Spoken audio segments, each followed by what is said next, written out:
Bonjour à tous et bienvenue sur notre chaîne. Aujourd'hui, nous plongeons au cœur d'une évolution majeure sur le front ukrainien. Des rapports récents suggèrent un changement de paradigme. Une nouvelle phase où la précision chirurgicale des frappes ukrainiennes pourrait bien redessiner les contours du champ de bataille.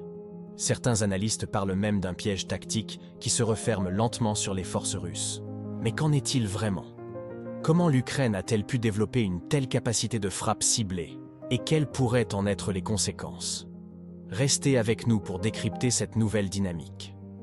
Depuis des mois, le conflit s'était en grande partie transformé en une guerre d'usure, une lutte acharnée pour chaque mètre de terrain, notamment sur le front de l'Est. L'artillerie russe, avec sa puissance de feu massive, semblait dicter le rythme des combats, privilégiant la saturation à la précision. Cependant, un changement subtil mais significatif est en train de s'opérer. L'Ukraine, loin de se contenter de subir, a adapté sa stratégie. Plutôt que de répondre à la masse par la masse, elle a choisi la voie de l'asymétrie, en misant sur une supériorité technologique et informationnelle pour frapper là où ça fait le plus mal. Le cœur de cette nouvelle doctrine réside dans l'utilisation d'armements de pointe, souvent issus de la technologie occidentale. On parle ici de missiles dotés de systèmes de guidage ultra performants, capables d'atteindre leur cible avec une précision de quelques mètres seulement. Ces frappes ne sont pas aléatoires.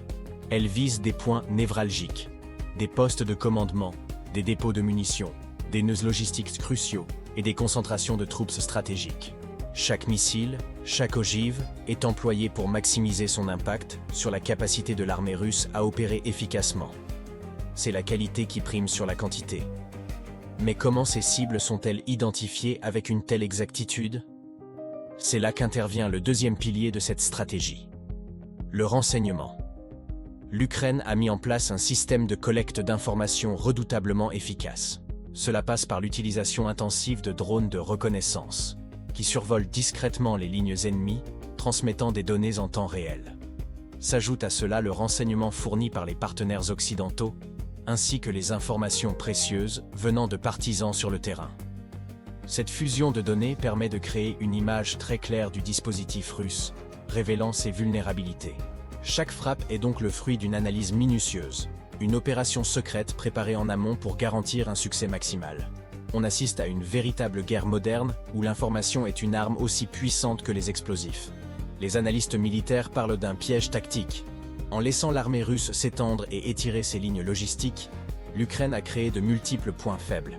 Maintenant, avec une capacité de frappe de précision, elle peut piquer ces points faibles les uns après les autres, désorganisant le commandement, privant les troupes en première ligne de munitions et de renforts, et semant le doute au sein de l'état-major. Cette méthode perturbe la chaîne de commandement et de contrôle russe, rendant les réponses plus lentes et moins coordonnées. Cette stratégie a plusieurs avantages. D'abord, elle économise des munitions précieuses. Chaque frappe étant efficace, le besoin de bombardement massif diminue. Ensuite, elle a un impact psychologique considérable. Voir des cibles de haute valeur, supposées être en sécurité loin du front, être détruites avec une précision chirurgicale, mine le moral des troupes et des officiers. Cela crée un sentiment de vulnérabilité constant, l'idée que nulle part n'est vraiment à l'abri. Cette tension permanente peut user les nerfs et pousser à commettre des erreurs. L'un des exemples les plus frappants de cette nouvelle tactique a été la destruction de plusieurs dépôts de munitions stratégiques loin derrière les lignes de front. Ces explosions spectaculaires, souvent filmées et diffusées, ne sont pas seulement des victoires matérielles, ce sont aussi des victoires informationnelles.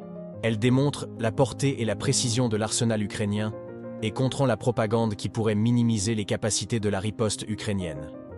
Chaque frappe réussie est une preuve tangible que la supériorité technologique peut compenser, du moins en partie, une infériorité numérique. Face à cette nouvelle menace, le commandement militaire russe est contraint de s'adapter. Il doit disperser ses stocks, déplacer ses postes de commandement plus fréquemment et revoir toute sa chaîne logistique. Tout cela prend du temps, consomme des ressources et réduit l'efficacité globale de l'effort de guerre.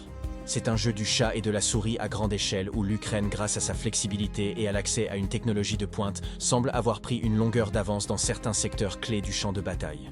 Bien sûr, il ne faut pas sous-estimer la capacité de résilience et d'adaptation de l'armée russe. La guerre est loin d'être terminée, et la puissance de feu brute de la Russie reste une réalité tangible sur le terrain. Cependant, cette évolution marque potentiellement un tournant dans le conflit.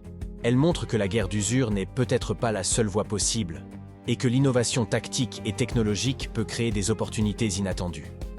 L'avancée ukrainienne ne se mesure plus seulement en kilomètres gagnés, mais aussi en centres de commandement détruits et en lignes d'approvisionnement coupées.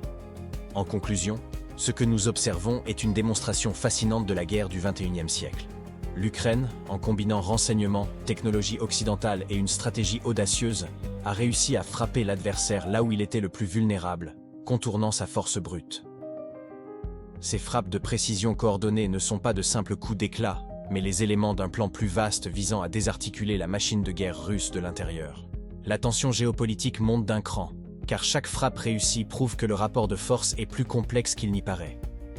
L'issue de ce conflit est encore incertaine, mais une chose est sûre, la précision est devenue la nouvelle maîtresse du champ de bataille.